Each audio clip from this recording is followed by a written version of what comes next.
सबसे बड़ा रोग क्या कहेंगे लोग। हेलो एवरीवन, मेरा नाम प्रिया सिंह है। एक छोटी सी कहानी सुनाती हूँ।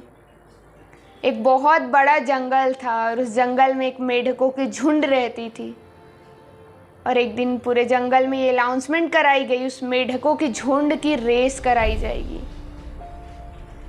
तो जो मेढक थे बहुत एक्साइटेड हो गए ये रेस के लिए कि हमारी एक रेस होगी, हम उसमें जीतेंगे।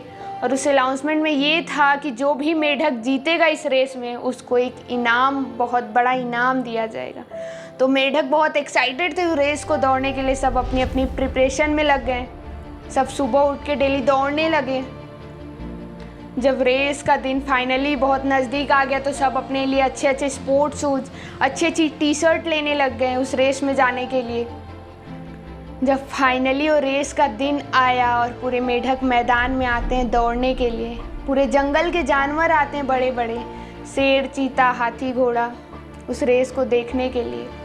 तो जो मेढक लगे रहते हैं दौड़ने के लिए रेस में, सारे बड़े बड़े जानवर यही बोल रहे होते हैं, इतनी बड़ी रेस है, इतने छोटे छोटे मेढक कैसे दौड़ेंगे इस रेस को। इस रेस में वो दौड़ ही नहीं सकते, इस रेस में वो जीत ही नहीं सकते। जब ये बड़े बड़े जानवर बोलने लगे तो छोटे छोटे जो मेढक थे सोचने लगे कि जो बड़े बड़े जानवर बोल रहे हैं कि हम नहीं दौड़ सकते इस रेस में, हम नहीं जीत सकते इस रेस में, मतलब सही बोल रहे होंगे, ये तो हमसे बहुत बड़े हैं। और जब जंगल का राजा शेर बोलने लगा कि तुम नहीं जीत सकते इस रेस में उन मेढकों को, तो बहुत सारे मेढक विश्वास करने लगे कि हाँ, मैं नहीं जीत सकता हूँ, मैं नहीं दौड़ सकते इस रेस को, क्योंकि जंगल का राजा शेर बोल रहा है। बहुत सारे मेढक रेस से बाहर निकल गए। और जब फाइनली रेस शुरुआत हुई, रेस में दौड़ने लगे मेढक, उस टाइम 4-5 मेढक ही थे जो रेस में दौड़े। फिर रास्ते में बहुत सारे उनको लोग मिले जो बोल रहे थे बहुत लंबी रेस है, मत दौड़ो, रुक जाओ और निकल जाओ रेस से। उस समय भी 2-3 मेढक निकल गए रेस से। ऐसे ही जब रेस बहुत लंबी थी, दौड़ते जा रहे थे मेढक, दौड़ते जा रहे थे, बहुत सारे लोगों ने बोला रेस से निकल जाओ, बहुत लंबी रेस है, नहीं जीत सकते तुम। पूरे मेढक निकल गए रेस से। आखिरी बचा एक मेढक था जो उस रेस में दौड़ रहा था। उसको फिर भी लोग बोल रहे थे अरे रेस से निकल जाओ, आखिर तुम ही विजेता हो क्योंकि तुम अकेले दौड़ रहे हो। फिर भी वो मेढक दौड़ता रहा। और जब फाइनली वो मेढक जीत गया रेस को, जब वो खड़ा हुआ जीत के, जब वो रुका दौड़ने के बाद, हाफ रहा था पूरा, तो जब उसका इंटरव्यू लेने के लिए बहुत सारे मीडिया वाले उसके सामने पूछने लगे कि कैसे तुम जीते इस रेस को, बताओ। वो हाफ रहा था पूरा, हाफे जा रहा था। पूछ रहे हैं सब कैसे जीते तुम इस रेस को, बताओ। सब पूछ रहे हैं, पूरी भीड़ लग गई थी उस मेढक के आसपास। बस हाफे जा रहा है, कुछ नहीं बोल रहा है।